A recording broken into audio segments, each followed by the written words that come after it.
Hello guys, இன்னைக்கு இந்த ட்ராமாவோட 14th episode தான் பார்க்க போகிறோம். நீங்கள் இப்போ தான் ஃபர்ஸ்ட் டைம் நம்ம சேனலுக்கு வரீங்கன்னா மறக்காமல் சப்ஸ்கிரைப் பண்ணிட்டு பாருங்கள். அப்போ தான் நான் போடுற வீடியோஸ் உங்களுக்கு அடுத்தடுத்து நோட்டிஃபிகேஷனாக வரும். சரி வாங்க ட்ராமாக்குள்ளே போகலாம். ஐராவும் இதை பற்றியே தான் நினச்சிட்டு இருக்கா. அப்போ தெரியாமல் ஒரு பிளேட்டை கீழே போட்டதும் அவள் கையிலையும் அடிபட்டுருச்சு. ஐயோ ஐரா, பார்த்துமா, பார்த்து வேலை செய்ய மாட்டியான்னு இரியோட அம்மா தான் அவளுக்கு அந்த ஆயில்மெண்ட் போட்டுட்ருக்காங்க. ஐரா, நீ எதை பற்றியும் நினச்சி ஃபீல் பண்ணாத. நீ தான் இரியோட ஒய்ஃப். எனக்கு நல்லா தெரியும் அவன் அந்த பொண்ணை பிடிச்சிருக்குன்னு போய் தான் சொல்கிறான் இந்த கம்பெனியை காப்பாற்றணுன்றதுக்காக. அது மட்டும் இல்லாமல் இரிய கரெக்டான பாதையில் தான் போகிறானான்னு எனக்கு சந்தேகமாக இருக்குது. அவன் நிஜமாவே இந்த கம்பெனியை எடுத்து நடத்துறதெல்லாம் அவனோட விருப்பத்தினால தானா, இல்லைனா அவனோட அப்பாவோட கம்பெனியை காப்பாற்றணுன்றதுக்காக இதுக்குள்ளே வந்துட்டானா?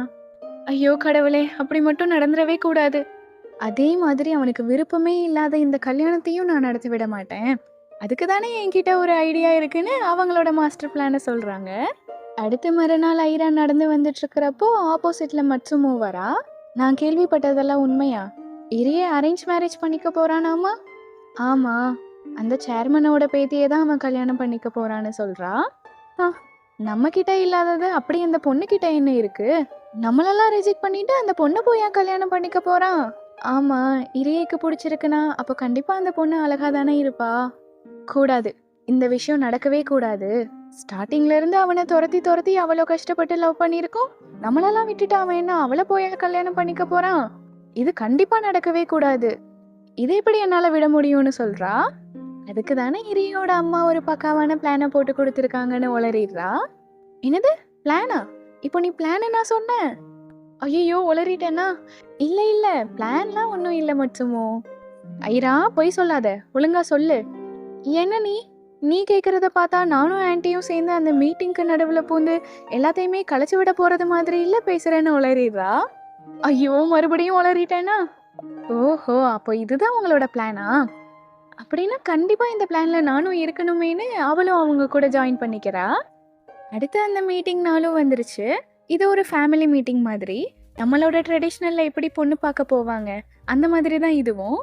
அந்த சேர்மேனும் சொல்கிறாரு, இந்த மாதிரி ஒரு நாள் வரும்னு தான் நான் ரொம்ப நாளாக காத்துட்ருந்தேன். ஓ அப்படியா? ஆனால் நான் இந்த மாதிரி ஒரு நாள் வரவே கூடாதுன்னு இல்லை நினச்சேன்னு இடக்கு முடக்கா இரியோட அம்மா பேசிகிட்டு இருக்காங்க. இவங்களுக்கு தான் எப்படியாச்சும் இந்த மீட்டிங்கை கெடுத்து விடணுமே, அவங்களால என்னெல்லாம் முடியுமோ அதெல்லாம் பண்ணிட்டு இருக்காங்க. பாவம் இரியே தான், அம்மா ஏம்மா இப்படி பண்ணுறீங்க, கொஞ்ச நேரம் அமைதியாக தான் இருங்களேன்னு சொல்கிறான். இங்கே ஒரு சைடு ஐராவும் மட்சுமோவும் மாறு வேஷத்தில் வரேன்ற பேரில் ஒரு காமெடியை பண்ணிட்டு இருக்காங்க. அப்புறம் அந்த பேத்தியும் வந்துட்டா. சும்மா சொல்லக்கூடாதுங்க, நல்லா அழகாக தான் இருக்கா. அந்த பொண்ணும் இரியவை பார்த்து உங்களுக்கு என்ன ஞாபகம் இருக்கான்னு கேட்குறா. அன்னைக்கு லிஃப்ட்டுக்கு வெயிட் பண்ணிட்டு இருக்கிறப்போ கூட ஒரு பொண்ணு இவன் மேலேயே வந்து விழுந்திருக்குமே, அந்த பொண்ணு தான் இவ. உங்களை மாதிரி ஒரு அழகான பொண்ணை எப்படிங்க மறக்க முடியும்னுலாம் சொல்கிறான். ஐராவும் மட்சுமோவும் அப்படியே ஒரு இடத்துல மறைஞ்சு உட்காந்து இங்கே நடக்கிறதெல்லாம் பார்த்துட்டு இருக்காங்க. அப்போ ஐராவும் பைனாகுலரில் பார்த்தா அவள் அப்படியே ஷாக் ஆகி போய் நின்றுட்டா. ஐரா என்னாச்சு உனக்கு, இங்கே கூட நான் பார்க்குறேன்னு இவளும் பார்க்குறா. பார்த்தா மட்சுமோவும் ஷாக் ஆகிட்டா, ஏன்னா அந்த பொண்ணு அவ்வளோ அழகாக இருக்கா. அட சரி வீடு, அழகாக இருக்கிற பொண்ணுக்கெல்லாம் தான் அறிவு இருக்காதுன்னு நமக்கு தெரியுமே. ஆமால, சரி வா நம்ம போய் பக்கத்தில் இருந்து ஒட்டிக்கை போன்னு அடுத்து 2 பேரும் பக்கத்தில் போகிறாங்க. என் பேத்திக்கு ட்ரெடிஷ்னலாக ட்ரெஸ்ஸு போடுறது, ட்ரெடிஷ்னலாக இருக்கிறது தான் ரொம்ப பிடிக்கும். எனக்கும் அதுதான் ரொம்ப பிடிக்கும்னு இரியமும் சொல்கிறான். உடனே இவனோட அம்மா என்னடானா, ஐயையோ ரொம்ப பழைய மாடலாக இருக்கியேம்மா, அப்போ உனக்கு இந்த நியூ ட்ரெண்டெல்லாம் தெரியாதான்னு கலாய்க்கிறாங்க. அங்கே ஐராவை பார்க்கணும், அவளுக்கு ஒரே சந்தோஷம். அது மட்டும் இல்லைம்மா, இரியோட வயசுலேயே எங்கள் வீட்டில் ஒரு பொண்ணு இருக்கா, 3 வருஷமாக அவளும் எங்கள் கூட தான் இருக்கா. உனக்கு ஒன்று தெரியுமா, அந்த பொண்ணுக்கு கூட இரியவை ரொம்ப பிடிக்கும்னு சொல்லி சிரிக்கிறாங்க. இதை கேட்டதும் இரியக்கு கோபம் வந்துருச்சு. அம்மா நீங்கள் என்னம்மா பேசுகிறீங்க? அந்த பொண்ணு பேர் சஹோகோ, நான் உனக்கு இதை பற்றி எல்லாமே சொல்கிறேன், உன்கிட்ட கொஞ்சம் தனியாக பேசணும்னு அந்த பொண்ணை கூட்டிகிட்டு போயிடுறான். அடுத்து இவனும் எல்லாத்தையுமே சொல்லி புரிய வைக்கிறான். எங்கள் அப்பாவோட ஃப்ரெண்டோட பொண்ணு தான் ஐரா, நாங்கள் ஒரு ஃபேமிலி ஃப்ரெண்ட்ஸ் மாதிரி தான். எங்கள் அம்மா பேசுனதெல்லாம் மன்னிச்சிரு, அவங்களுக்காக நான் உன்கிட்ட சாரி கேட்குறேன்னு சொல்கிறான். ஐயோ அதெல்லாம் பரவாயில்ல விடுங்க, சீக்கிரமாகவே ஆன்ட்டிக்கு என்ன பிடிச்சிரும். இப்போ நான் உங்களை அந்த லிஃப்ட்டுக்கிட்ட பார்த்தனும், அப்போவே எனக்கு உங்களை பிடிக்க ஆரம்பிச்சிருச்சுன்னு சொல்கிறா. மேடம் பச்சையாக போய் பேசுகிறா மேடம்னு சொல்கிற மாதிரி இரிய பொசுக்குன்னு சொல்கிறான். என்ன ஒரு கோஇன்சிடென்ஸ் பாருங்க, எனக்கும் உங்கள அப்போதுல இருந்தே பிடிக்க ஆரம்பிச்சிருச்சுன்னு இவன் சொல்லிடுறான். இதெல்லாம் கேட்டுட்டு இவங்க சும்மா இருப்பாங்களா? அடுத்து இவங்களோட பிளானை எக்ஸிக்யூட் பண்ண ஆரம்பிச்சிட்டாங்க. இரியும் சஹோகோவும் நடந்து வர்றப்போ இங்கே ஐரா கரெக்டாக ஒரு பட்டன் அமுக்குவா. அப்போது அங்கே இருக்கிற டேப்ல இருந்து தண்ணி ரிலீஸ் ஆகி அந்த பொண்ணு மேலே போய் அடிக்கும். இதை பார்த்துட்டு அந்த பொண்ணு அப்படியே வீட்டுக்கு ஓடணும். இதுதான் இவங்களோட பிளானு. ஆனால் என்ன, இவன் அந்த பட்டனை அமுக்கிட்டே இருக்கா, அதுலேருந்து தண்ணி வர மாதிரியே தெரியல. கடைசியில் அவங்களே அங்கேருந்து கிராஸ் பண்ணி போயிட்டாங்க. இவளும் அங்கே போயிட்டு, ஐயோ உனக்கு என்ன ஆச்சு, ஏன் நீ வேலை செய்யலைன்னு இவ அதை செக் பண்ணி பார்த்துட்டு இருக்கா. இவ்வளோ நேரம் வேலை செய்யாத பைப் கரெக்டாக அப்போ ஓப்பன் ஆகி இவங்க மேலே தான் அடிக்குது. இப்படியே ஒரு பிளானும் போடுறாங்க. அந்த பொண்ணை விரட்டணும்னு நினச்சா கடைசியில் அது இவங்களுக்கே ஆப்பா வந்து அமைஞ்சிருது. அப்புறம் வீட்டில் இரியோட அம்மாவும் சொல்கிறாங்க, சரி விடு ஐரா, நீ பண்ண பிளான் தான் எதுவுமே ஒர்க் ஆகலை, ஆனால் இன்னைக்கு நான் போட்ட பிளான் எல்லாமே ஒர்க் ஆச்சு. யாராக இருந்தாலுமே இந்த மாதிரி ஒரு கொடூரமான மாமியார் வேணான்னு தான் நினைப்பாங்க. நீ வேணா பாரேன், கண்டிப்பாக அவங்க இந்த கல்யாணத்தை நிப்பாட்டிடுவாங்கன்னு சொல்லிட்டு இருக்கிறப்போவே அங்கே ஒரு ஃபோன் கால் வருது. இது கண்டிப்பாக அவங்களே தான் கல்யாணத்தை நிப்பாட்டுறதுக்காக தான் கால் பண்ணியிருப்பாங்க. சரி வா நம்ம போய் கேட்போன்னு போகிறாங்க. என்ன இரியே, கல்யாணம் வேணான்ட்டாங்களா? இல்லைம்மா, சஹோகோக்கு என்னை ரொம்ப பிடிச்சிருக்காமா, அவங்க இதை அடுத்த கட்டத்துக்கு கொண்டு போகலான்னு சொல்லிட்டாங்கன்னு சொல்கிறான். அது மட்டும் இல்லை, ப்ளீஸ் இனிமே நீங்கள் இந்த கல்யாணத்தை நிப்பாட்டுறதை பற்றி யோசிச்சு கூட பார்க்காதீங்கன்னு சொல்கிறான். அப்படியே ஐரா பக்கத்தில் வந்துட்டு, உனக்கும் தான், நீயும் இதை பற்றி நினச்சி பார்க்காத, நீ இன்னைக்கு என்னெல்லாம் பண்ணேன்னு எனக்கு எல்லாமே தெரியும்னு சொல்லிட்டு போயிடுறான். இவங்களால நம்பவே முடியலை எப்படி அவங்க ஓகே சொன்னாங்கன்னு. பாவம் ஐரா தான் ஒரு சைடு ஃபீல் பண்ணிட்டு இருக்கா. அடுத்த மறுநாள் மட்சுமோவும் ஐராவும் பேசிகிட்டே போயிட்டுருக்காங்க. இவளும் சொல்கிறா, இந்த மாதிரி அந்த பொண்ணுக்கு இரியவை ரொம்ப பிடிச்சிருச்சு, நம்மளால் இனி எதுவுமே பண்ண முடியாதுல்லன்னு கேட்குறா.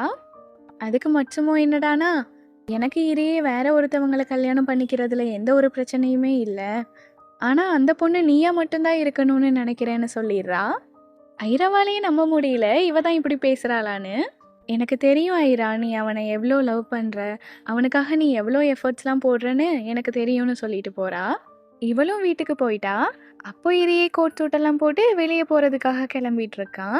இரியே, நீ எங்கே போகிற, சஹோகோ கூடயா வெளியே போகிறேன்னு கேட்குறா. ஆமாம், நாங்கள் 2 பேரும் சேர்ந்து ஒரு கடையோட ஓப்பனிங் ஃபங்க்ஷனுக்காக போகிறோம். ஏன், மறுபடியும் அந்த வேலைக்காரங்க மாதிரி வேஷம் போட்டுட்டு என்னை ஃபாலோ பண்ணிட்டு வர போறியா? அதுக்கு தானே கேட்குறேன்னு அவனும் அவளை பார்த்து சிரிச்சிட்டு போயிடுறான். ஆனால் இது இவளுக்கு ரொம்ப இன்சல்ட் ஆன மாதிரி ஆயிடுச்சு. இவளும் ரொம்ப ஃபீல் பண்ணுறா.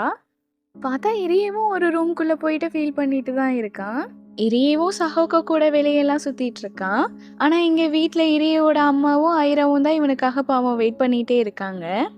என்னம்மா, இரியே போய் இவ்வளோ நேரம் ஆகுது, அவன் ஏன் இன்னும் வராமல் இருக்கான்? ஆன்ட்டி நீங்கள் எதுவும் கவலைப்படாதீங்க, நான் போய் பார்த்துட்டு வரேன்னு ஐராவும் கிளம்பிட்டா. ச்சே, என்னதான் இரியே இவளை பிடிக்கலன்னு சொன்னாலும் ஐரா இரியே மேலே எவ்வளோ பாசமாக இருக்கான்னு இவங்களும் பார்க்குறாங்க. இரியே வீட்டுக்கு நடந்து வந்துட்டு இருக்கிறப்போ, என்ன சார், அந்த பணக்கார பொண்ணு கூட நல்லா ஊரை சுற்றிட்டு லேட்டாக வீட்டுக்கு வரீங்களோன்னு ஒரு வாய்ஸ் கேட்குது. அது கின்சான் தான். ஆனால் இரியே இவனை கண்டுக்காமல் திரும்ப போயிட்டே இருக்கான். ஏய் நில்றா, உனக்கு என்ன உன் மனசில் பெரிய மன்மதன் நினைப்பா? ஐராவை பற்றி கொஞ்சம் கூடயா உனக்கு கவலை இல்லை? நீ எதுக்கு இதை பற்றி கேட்குற? இது ஒன்றும் உன் பிரச்சனை இல்லை, ஏன் பிரச்சனை தான் இது. ஐரா தான் எனக்கு முக்கியம், நீ அவளோட ஃபீலிங்ஸில் இப்படிலாம் விளையாண்டுட்டு இருக்கிறத என்னால் பார்க்க முடியாதுன்னு சொல்கிறான். அப்போ அந்த இடத்துக்கு ஐராவும் வந்துடுறா. அவளும் இவங்க 2 பேரும் பேசுகிறத பார்த்து அப்படியே போய் மறைஞ்சு நின்றுக்கிறா.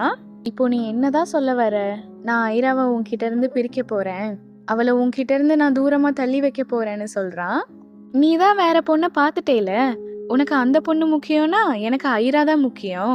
அவள் இந்த மாதிரி உன் பக்கத்தில் இருந்து கஷ்டப்படுறத என்னால் வேடிக்கை பார்த்துட்டு இருக்க முடியாது, நான் அவளை உன்கிட்ட இருந்து பிரித்து கூட்டிகிட்டு போயிடுறேன்னு சொல்கிறான். இரி ப்ளீஸ் ஓகேன்னு மட்டும் சொல்லிடாத, ஐராக்கு என்னதான் பிடிக்கும், அவள் என் கூட தான் இருப்பான்னு சொல்லி இரியேன்னு சொல்லிட்டு இருக்கா. ஆனால் அவன் என்னடானா, உனக்கு என்ன தோணுதோ பண்ணுன்னு சொல்லிட்டு போயிடுறான். ஐராக்கு பாவம் ரொம்ப கஷ்டமாயிடுச்சு. அப்போ இதுதான் இரியோட முடிவா, இதுக்கு மேலே இரியே எனக்கு கிடைக்க மாட்டானன்னு ரொம்ப ஃபீல் பண்ணி அழுகிறா. அடுத்து இரியே அவனோட ரூம்ல இருக்கிறப்போ அங்கே யூகி வரான். அண்ணா, நீ உண்மையே சொல்லு, ஐராவை விட்டுட்டு வேற ஒரு அக்காவா நீ அரேஞ்ச் மேரேஜ் பண்ணிக்க போற? ஆனா உனக்கு ஐராவை தானே பிடிச்சிருக்கு, நீ அவங்கள தானே லவ் பண்ற, இப்போ ஏன் திடீர்னு இந்த மாதிரி ஒரு முடிவு எடுத்தேன்னு அவனும் கண் கலங்கிட்டே கேட்குறான். இப்போ ஃப்ளாஷ்பேக்கில் என்ன நடந்ததுன்னு காமிக்கிறாங்க. யூகியை ஹாஸ்பிட்டலில் அட்மிட் பண்ணியிருந்திருந்தப்போ ஐரா அவனை நைட்டு ஃபுல்லா பாத்துக்கிட்டு டயர்ட்ல அங்கேயே தூங்கி இருந்திருப்பா. அப்போ அங்க வந்த இறையே இதெல்லாம் பார்த்துட்டு, ச்சே இவன் நமக்காக எவ்வளோ கஷ்டப்படுறான்னு சொல்லி அவளை அப்படியே கிஸ் பண்ணி இருந்திருப்பான். ஆக்சுவலா அதுக்கு முன்னாடியே இரியேக்கு இவளை பிடிக்க ஆரம்பிச்சிருந்திருக்கும். இவனும் அதுக்கப்புறம் இவளை லவ்வே பண்ண ஆரம்பிச்சிட்டான் ரொம்ப. அதை நம்ம யூகி கூட பார்த்துட்டு இருந்திருப்பான். ஆனா இரியே தான் சொல்லக்கூடாதுன்ற மாதிரி சிக்னல்லாம் கொடுத்துருப்பான். இதை எல்லாத்தையுமே யோசிச்சு பார்த்துட்டு தான் இப்போ யூகி இவன் கிட்ட வந்து இப்படி எல்லாம் கேட்குறான். யூகி, நான் உனக்கு சஹோகோவை இன்ட்ரடியூஸ் பண்றேன். உனக்கு கண்டிப்பா அவங்களையும் பிடிக்கும். அவன் நல்லாவே சமைப்பா. எனக்கு சஹோகோ தான் கரெக்டா இருப்பான்னு சொல்றான். அடுத்த மறுநாள் நம்ம கின்சன் வந்து ஐரா கிட்ட என்னென்னமோ சொல்லி அவளை டேட்டுக்கு கூப்பிடுறதுக்காக பிளான் போடுறான். ஐரா, ஒரு நல்ல ரெஸ்டாரண்ட் திறந்துருக்காங்களாமா, வா ஏன் நம்ம 2 பேரும் மட்டும் போயிட்டு வரலான்னு கூப்பிடுறான். இவளுக்கு இவன் கடைசியில எங்க தான் வரான்னு புரிஞ்சிருது. கின்சன், நீ எனக்காக எவ்வளவோ பண்ணிட்ட, சரி நம்ம 2 பேரும் சேர்ந்து போகலான்னு சொல்லிட்டு போயிடுறா. அடுத்த மறுநாள் இரியே சாப்பிட போறான். அப்போ அவனோட அம்மாவும் சொல்றாங்க, ஐரா இன்னைக்கு நல்ல ட்ரெஸ் எல்லாம் பண்ணிட்டு ஒரு டேட்டுக்கு போயிருக்கான்னு சொல்றாங்க. இவனுக்கு புரிஞ்சிருது அவ கின்சான் கூட தான் வெளியே போயிருக்கான்னு. இங்க கின்சானும் ஐராவும் அப்படியே ஒரு ஆர்ப்பாட்டம் பண்ணிட்டு இருக்காங்க படத்தெல்லாம் பார்த்துட்டு வந்துட்டு. கின்சான் ரொம்ப நாள் கழிச்சு ஐராவை நல்லா சிரிக்க வச்சிருக்கான். அடுத்த மறுநாள் இதை பத்தி ஐரா அவளோட ஃப்ரெண்ட்ஸ் கிட்ட சொல்றா. என்னது, நீயும் கின்சானும் டேட்டுக்கு போனீங்களா? ஆனா கின்சான் இதுக்கெல்லாம் சரிப்பட்டு வரமாட்டானே. அப்படிலாம் இல்ல, கின்சான் என்ன நல்லா பாத்துக்கிட்டான். சொல்ல போனா எனக்கு டைம் போனதே தெரியலன்னு இவ சிரிச்சுட்டே சொல்றா.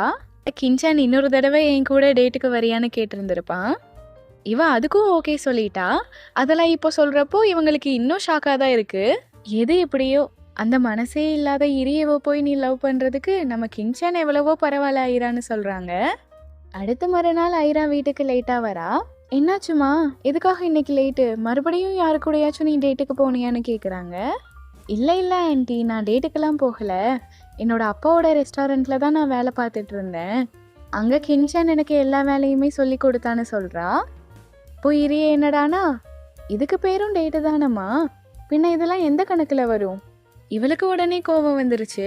நான் ஒன்றும் உங்களை மாதிரி ஒர்க்கையும் லவ்வையும் ஒன்னாக்க மாட்டேன், எனக்கு அதை எப்படி மெயின்டைன் பண்ணணும்னு தெரியும்னு சொல்றா. அது நீ யாரை லவ் பண்றன்றத பொறுத்து மாத்திக்கலாம். ஆனா கின்சான் ஒன்றும் அந்த அளவுக்கு ஒர்த் இல்லையே. உனக்கு எவ்வளோ தைரியம் இருந்தா கின்சானை பத்தி அப்படி சொல்லுவ? நீ அவன்கிட்ட மன்னிப்பு கேட்டே ஆகணும். அவன் கேட்க முடியாதுன்னு சொல்றான். இப்படியே 2 பேரும் சண்டை போட ஆரம்பிச்சிடுறாங்க.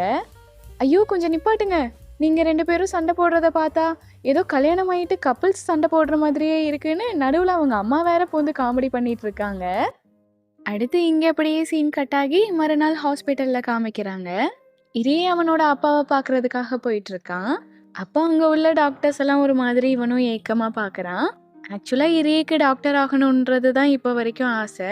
ஆனா அவனோட அப்பாக்காக தான் இந்த கம்பெனியை எடுத்து நடத்தணும்னு இப்போ இதுக்குள்ள வந்திருக்கான். அப்போ அவரும் சொல்றாரு, இரியே, என்னை இந்த வாரம் டிஸ்சார்ஜ் பண்ண போறாங்க, அது உனக்கு தெரியும்ல? ஆ தெரியும்பா, ஆப்ரேஷன் பண்ணா மட்டும்தான் என்னோட ஹார்ட் சரியாகும்னு சொல்லிட்டாங்க. நான் ஆப்ரேஷன் பண்ண போறேன் தான், ஆனா நான் அதுக்கு முன்னாடி நம்ம கம்பெனிக்கு வர போறேன். என்னெல்லாம் பிரச்சனை இருக்கோ அதை எல்லாத்தையுமே நான் என்னோட சொந்த முயற்சியாலேயே சால்வ் பண்ண போறேன். இது என்னோட கம்பெனி, என்னால நீ ஏன் கஷ்டப்படணும்? அது மட்டும் இல்ல, என்னோட பையன் இப்படி பிடிக்காத ஒரு கல்யாணத்துக்கு எனக்காக ஒத்துக்கிட்டான்னு நினைக்கிறப்பவே எனக்கு ரொம்ப கஷ்டமா இருக்கு. நீ அந்த மாதிரி ஒரு காரியம் மட்டும் பண்ணிடவே கூடாதுன்னு சொல்றாரு. அப்பா என்னப்பா பேசுறீங்க? அதெல்லாம் ஒன்றும் இல்லை. திரும்ப நீங்க கம்பெனிக்கு வந்தா மறுபடியும் உங்க ஹார்ட்டுக்கு ப்ராப்ளம் தான் ஆகும். அதெல்லாம் ஒன்றும் வேணான்னு சொல்றான். அப்போ நீ உனக்கு பிடிக்காத பொண்ணதான் கல்யாணம் பண்ணிக்க போறியா? இந்த கம்பெனி என்ன அவ்வளோ முக்கியமானு கத்துறாரு. பிடிக்காத பொண்ணா? அதெல்லாம் இல்லப்பா, எனக்கு அந்த பொண்ணை பிடிச்சிருக்கு. என்னோட லைஃப்ல நான் எந்த டிசிஷனுமே ஓனா எடுக்கக்கூடாதா? ப்ளீஸ் என்னை தடுக்காதீங்கன்னு இவனும் கத்துறான்.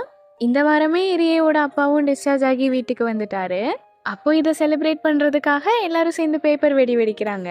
ஆனா பொசுக்குன்னு இவர் என்னடானா நெஞ்சில கை வச்சுட்டு, ஐயோ அம்மா எனக்கு நெஞ்சு வலிக்குதேன்னு சொல்ல ஆரம்பிச்சிட்டாரு. எல்லாரும் ஒரு செகண்ட் பயந்துட்டாங்க. ஆனா அப்புறமா தான் மனுஷன் சொல்றாரு, ஐயோ பயந்துட்டீங்களா, நான் சும்மா விளையாண்டேன்னு சொல்லி சிரிக்கிறாரு. ஐராவோட அப்பா தான், இவர் பாவம் ஹாஸ்பிட்டல்ல உப்பு சப்பு இல்லாத சாப்பாடா சாப்பிட்ருப்பாருன்னு நல்லா தடபுடலாம் சமைச்செல்லாம் வேற கொடுக்குறாரு இவருக்காக. நீ ஒருத்தன் தான்டா, எனக்கு என்ன வேணுமோ கரெக்டா அதெல்லாம் பண்ணியிருக்க, தேங்க்யூடான்னு சொல்லி இவங்க 2 பேரும் நல்லா பேசிட்டு இருக்காங்க. அப்போ அங்க காலிங் பெல் சவுண்டு கேக்குது. இந்த நேரத்துல யாரா இருக்கும்? அதுவா, நான் தான் சில பேரை இன்வைட் பண்ணியிருக்கேன். இருங்க நான் போய் அவங்கள கூட்டிட்டு வரேன்னு ஈரியவும் போய் கூட்டிட்டு வரான். பார்த்தா அந்த சேர்மேனும் சகோகோவும் வராங்க. ஐயோ இரியே, நீ என்னடா பண்ணி வச்சிருக்க? இது நம்மளோட ஃபேமிலிக்கான பார்ட்டி, இவங்களை ஏன்டா கூப்பிட்ட? ஃபேமிலிக்கான பார்ட்டியில அதனாலதான் இவங்களை கூப்பிட்டேன். அப்பா, இந்த பொண்ணு தான்ப்பா சகோகோ. ஓ அப்படியாப்பா, சரி வாங்க வாங்க எல்லாரும் உட்காருங்கன்னு அடுத்து இவங்களையும் உட்கார வச்சு பேசிட்டு இருக்காங்க. அப்போ சகோகோவும் இந்தாங்க இதை சாப்பிட்டு பாருங்கன்னு ஒரு காஸ்ட்லியான டிஷ்ஷை கொண்டு வந்து கொடுக்குறா. இது வரைக்கும் அந்த மாதிரி ஒரு சாப்பாடை யாருமே பார்த்ததே இல்லை. இவங்க எல்லாருக்குமே அதை பார்த்துட்டு ஷாக்கா இருக்கு. ஐராவை பார்க்கணும். என்னடா சும்மா தொணன்னு பேசிட்டே இருக்கீங்க, சீக்கிரமா சட்டை போட்டுன்னு அந்த சாப்பாடை எனக்கு கொடுப்பீங்களான்னு அவளும் ஒரு வழியா எடுத்து அதை சாப்பிடவே ஆரம்பிச்சிட்டா. அப்போ அந்த சேர்மேனும் இவளை பார்த்துட்டு, இந்த பொண்ணு தான் உங்க வீட்டில் இருக்குன்னு சொன்னீங்களா?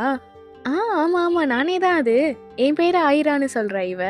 அப்போ சகோகோ என்னடானா, ஐரா உங்ககிட்ட நான் கொஞ்சம் தனியா பேசணும், கொஞ்சம் வரீங்களான்னு சொல்லி கூட்டிட்டு போயிடுறா. என்னை மன்னிச்சிரு ஐரா, என் தாத்தாக்கு உன்னை பார்த்தா கொஞ்சம் பொறாமையா இருக்கு, அதனாலதான் அவர் அப்படி ஒரு மாதிரி பார்த்தாரு. என்ன பார்த்து பொறாமையா? ஆமா, ஏன்னா நீ இரியே கூட 2 வருஷம் ஒரே வீட்டில் இருந்திருக்கேல, அது மட்டும் இல்லாம அவனோட அம்மாக்கு கூட உன்னை ரொம்ப பிடிச்சிருக்கு, அதனால தான். ஓ சரி சரி சரி சகோகோ, உனக்கு எதனால இரியவை பிடிச்சதுன்னு இவ கேட்குறா. அது எப்போனா, நான் தாத்தாவை பார்க்கறதுக்காக கம்பெனிக்கு போயிருந்தேன். அப்போ லிஃப்ட்ல இருந்து நான் விழுக போகிற மாதிரி போனப்போ கரெக்டாக என்னை இரியே தான் வந்து பிடிச்சான். லவ் அட் ஃபர்ஸ்ட் சைட்டுன்னு சொல்கிற மாதிரி எனக்கு அப்போவே இரியவை ரொம்ப பிடிச்சிருச்சு. தாத்தா என்கிட்ட அரேஞ்ச் மேரேஜ் பற்றி பேசுகிறப்ப கூட எனக்கு விருப்பமே இல்லாமல் தான் நான் வந்தேன். ஆனால் அந்த இடத்துல இரியே தான் இருப்பான்னு நான் நினச்சி கூட பார்க்கல. இது எல்லாமே பார்த்தா எனக்கு கோஇன்சிடென்ஸ் மாதிரியே தெரியல. எனக்கு தெரிஞ்சு இது எல்லாமே அந்த விதி தான் நடத்தி வைக்குது. அட பாவீங்களா, எனக்கு கூட இரியவை பார்த்ததுமே பிடிச்சிருச்சு. என்னதும் லவ் அட் ஃபர்ஸ்ட் சைட்டு தானே. நான் அவனுக்கு லவ்வை சொல்ல போய் அவன் அதை ரிஜெக்ட் பண்ணி திரும்ப அந்த விதியே தான் எங்களை ஒரே வீட்லேயே வந்து சேர்த்துது. அந்த விதியே தானே என்ன அவன்கிட்ட க்ளோஸாகவும் பழக வச்சுது. எல்லாருக்கும் நல்லது பண்ற இந்த விதி எனக்கு மட்டும் ஏன் இப்படி சதி பண்ணிருச்சேன்னு யோசிக்கிறா. நான் முதல்ல இந்த கல்யாணமே வேணான்னு தான் இருந்தேன். ஆனா நான் இரியவை பார்த்ததுக்கு அப்புறமா தான் ஓகேனே ஒத்துக்கிட்டேன். இருந்தாலும் எனக்கு ரொம்ப பயமா இருக்கு ஐரா. இப்போ இரியே என்கிட்ட நல்லா தான் நடந்துக்கிறான், நல்லா கைண்டா தான் இருக்கான். ஆனா இதெல்லாம் கல்யாணத்துக்கு அப்புறம் மாறிட்டா நான் என்ன பண்றது? இரியோட மனசுல என்ன நினைக்கிறான்னு என்னால இப்போ வரைக்கும் புரிஞ்சுக்கவே முடியல. இந்த ஒரு கவலை மட்டும்தான் எனக்கு இருக்குன்னு சொல்றா இவ. எனக்கு தெரிஞ்சு நீங்க இரியவை ரொம்ப லவ் பண்றீங்க போல, அதனாலதான் உங்களுக்கு இப்படிலாம் ஃபீல் ஆகுது. இதுல பயப்படுறதுக்கெல்லாம் ஒன்றும் இல்லை, இது எல்லாருக்குமே நடக்கிற விஷயம்தான். நீங்க ஒருத்தரை உண்மையாவே லவ் பண்ணீங்கன்னா அவங்க என்னதான் உங்களை பிடிக்கலன்னு சொன்னா கூட நீங்க விட்டுற மாட்டீங்க. உங்களுக்கே ஒரு கட்டத்துல கான்ஃபிடன்ஸ் எல்லாமே போயிடும் முடியாதுன்னு, ஆனா அப்ப கூட நீங்க விட மாட்டீங்க. உங்களை மாதிரி ஒரு பெர்ஃபெக்டான பொண்ணுக்கு இப்படி பயம் வர்றதெல்லாம் சாதாரணம் தான். நீங்க லவ் பண்ற ஒருத்தர் உங்ககிட்ட கேரிங்கா நல்ல பாசமா நடந்துக்கிட்டா நீங்க தான் இந்த உலகத்திலேயே நல்ல ஹாப்பியான பர்சனா இருப்பீங்க. இன்னும் அதிகமா அதே மாதிரி நடந்துக்க மாட்டாங்களான்னு உங்க மனசு ஏங்கும். ஆனா அதே பர்சன் உங்ககிட்ட கடுமையா நடந்துக்கிட்டா உங்களுக்கே பயம் வந்துடும். ஐயோ இவங்களுக்கு நம்மளை பிடிச்சிருக்கா பிடிக்கலையா அப்படின்ற சந்தேகமே ஒரு முடிவில்லாத பாதையா போயிட்டே இருக்கும். உங்களால முடிஞ்ச அளவுக்கு நீங்க அந்த லவ்வை திரும்ப வர வைக்க ட்ரை பண்ணுவீங்க. ஆனா என்னதான் கடைசியில நம்ம பண்ணாலும் விதி என்ன நினைக்குதோ அதுதானே நடக்கும்னு இவளோ ஏதோ சொல்லிட்டு இருக்கா. இதை எல்லாத்தையுமே கேட்டுட்டு சகோகோவும், ஐரா நீங்க கூட யாரையோ லவ் பண்ணீங்க தானே? இல்ல இல்ல அப்படின்னு சொல்லி இவளோ அப்படியே பேச்ச மாத்திடுறா. இதோட இந்த ட்ராமாவோட 14th எபிசோட் முடியுது. நீங்க இந்த ட்ராமாவோட அடுத்தடுத்த எபிசோட்ஸ் பார்க்கணும்னா மறக்காம நம்ம சேனலை சப்ஸ்கிரைப் பண்ணிட்டு அந்த பெல் ஐக்கானையும் தட்டி விட்டுருங்க. அப்போதான் நான் போடுற வீடியோஸ் உங்களுக்கு அடுத்தடுத்து நோட்டிஃபிகேஷனாக வரும். தேங்க்யூ ஃபார் வாட்சிங் கைஸ்.